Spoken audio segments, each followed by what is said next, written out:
আর আমাদের শারীরিক দেহের ক্ষেত্রে হয়তো বহু মেডিসিন লেখে, কিন্তু ডাক্তার কতটুকুন এই মেডিসিন গ্রহণ করে?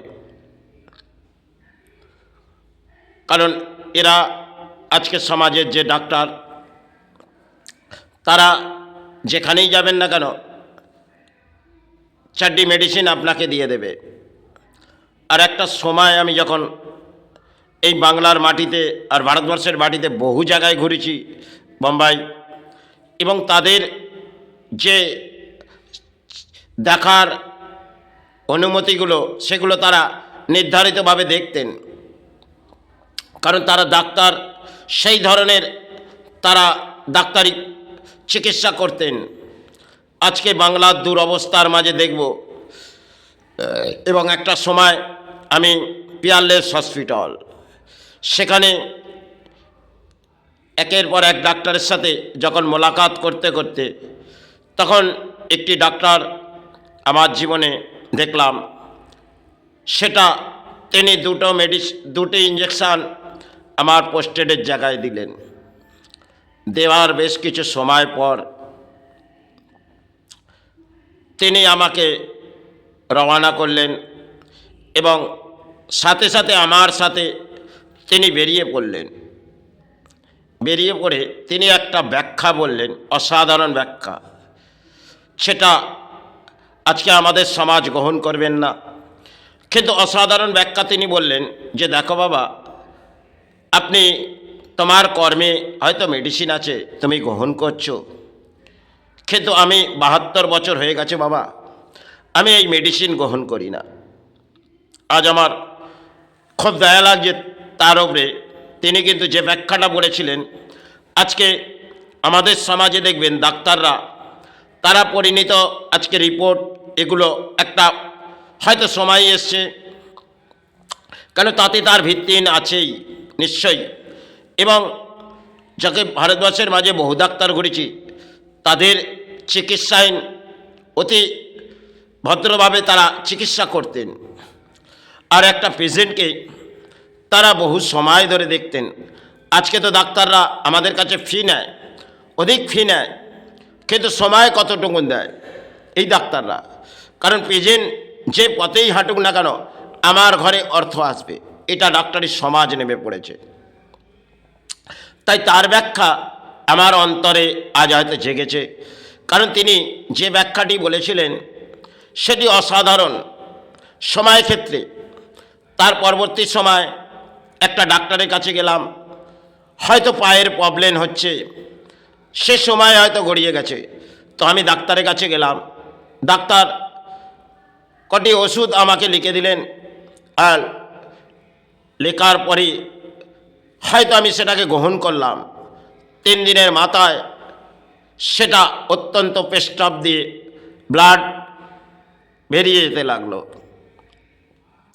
তখন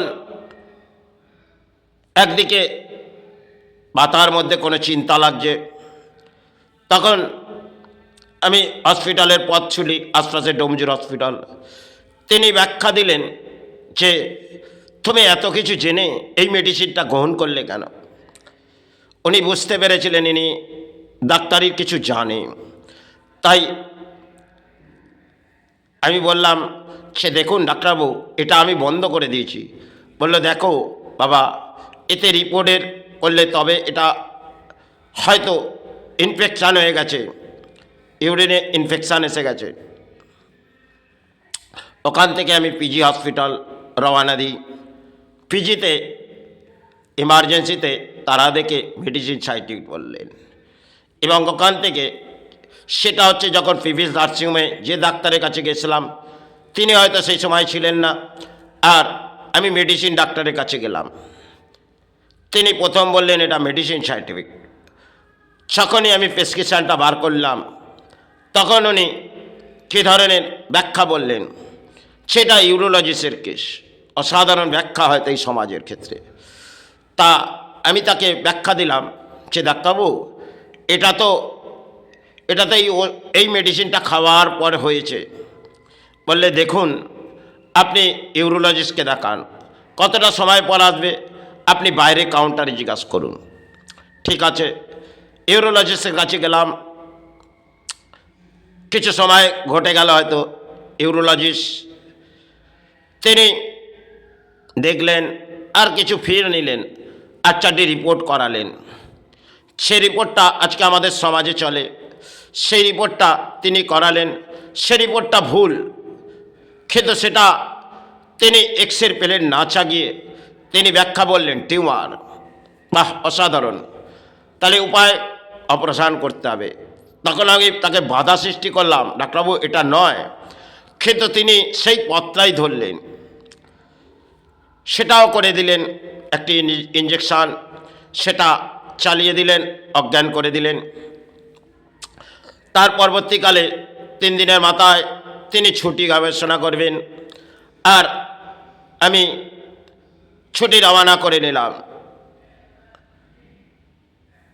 কিছু মেডিসিন দিলেন, ইঞ্জেকশন দিলেন, সেগুলোকে বসস্থানে এসে প্রবেশ করতে লাগলাম এই স্থানের মধ্যে।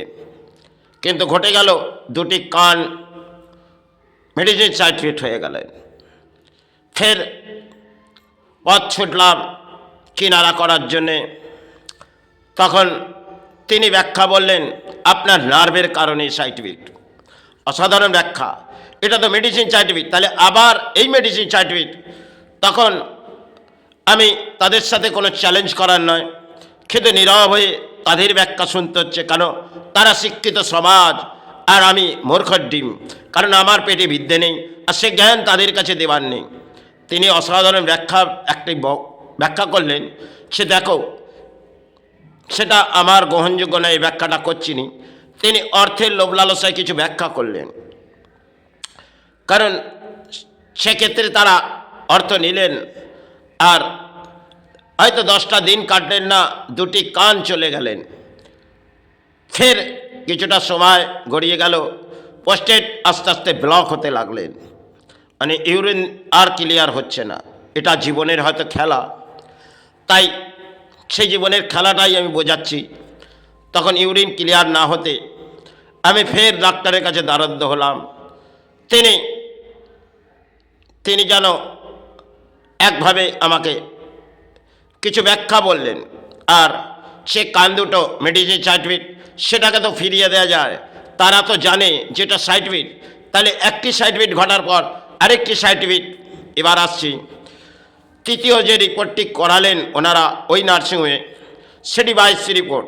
যাক, সেটাও ভুল, কারণ সেই 22 রিপোর্ট যখন বেশ কিছু সময় কেটে যায়, একের পর এক পিজির দপ্তর থেকে বহু দপ্তর ঘুরলাম, তখন মনের মধ্যে হাল ছেড়ে দিলাম, কারণ মৃত্যুর মুখে ঢল নেমে পড়েছি, আর এই লড়াই করার আমার আর জায়গা নেই, কারণ অর্থ নেই। তো পিজির দ্বার ঘুরতে ঘুরতে আমি কর্মস্থান ছেড়ে পিজির দ্বার ঘুরলাম, বহু সময় কাটালাম, কিন্তু কোনো কি রানা পেলাম না। এবার আসছি সেই ক্যালকাটা হসপিটাল।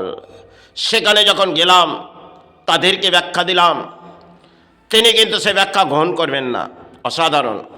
কারণ যে ব্যাখ্যাটা সমাজকে আমি ব্যাখ্যা দিতে চাইছি, তাহলে তিনি গ্রহণ করবেন না। পরবর্তীকালে তিনি একটি ব্যাখ্যা বললেন, দেখুন, সমস্ত রিপোর্ট আপনি করে আনুন, তারপর আপনার চিকিৎসা হবে। ঠিক আছে, সে রিপোর্টগুলো করতে হয়তো 18 থেকে 20,000 টাকা, সেটাও বহন করলাম যেভাবে হোক। মায়ের সেবা ছেড়ে গেলাম কালী পুজোর রাত। আমি তাকে ব্যাখ্যা বললাম, যে রিপোর্টটি আপনি ব্যাখ্যা দিচ্ছেন সেটা কিন্তু নয়, তিনি কিন্তু ব্যাখ্যা করতে চায়নি। কিন্তু আরেকটি যখন বললাম, তখন উনি বললেন, এটিও ভুল, আপনি যান এখান থেকে। এই ধরনের অসাধারণ ব্যাখ্যা বলেছিলেন।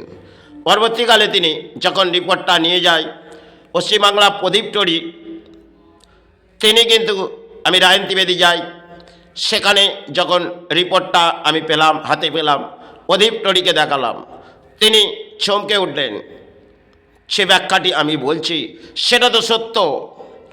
তখন উনি বললেন, যেটা কি অঞ্জন দাস করে ফেলেছে, জিভ কামড়ে ফেললেন। কিন্তু আমি তখন তাকে ব্যাখ্যা করলাম, ডাক্তারবাবু এটা ওনার কাজ নয়, উনি এটা করতে পাঠিয়েছে। বললো, যাও, কিছুই নেই।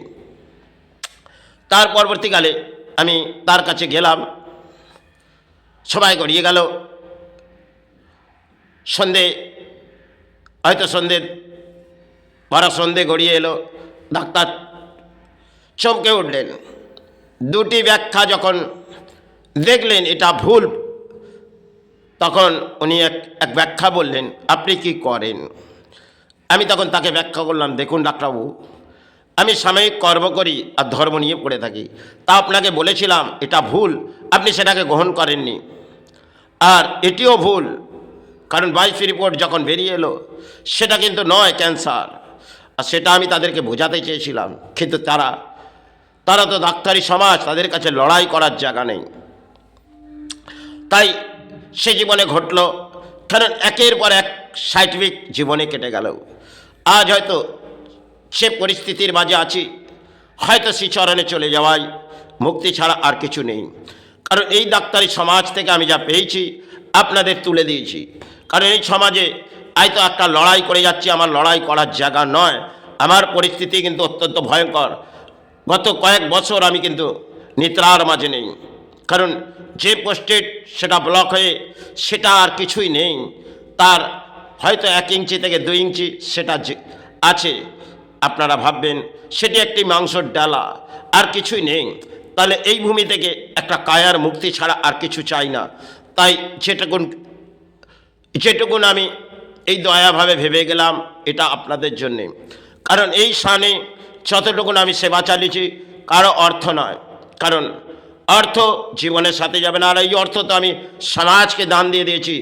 আজ যত দুরবস্থার মাঝেই থাকি না কেন, আজ নয়তো কাল আমাকে শ্রীচরণে গুরু নিয়ে নেবে, মাতৃ নিয়ে নেবে, এটাই সাহারা জানবো।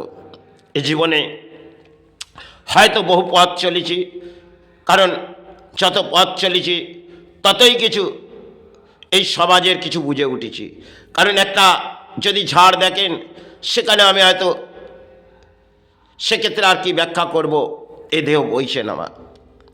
কারণ জীবনে আজ মৃত্যুর মুখে লড়াই করছি, হয়তো রাত গড়িয়ে যায়, নিদ্রা আসে না।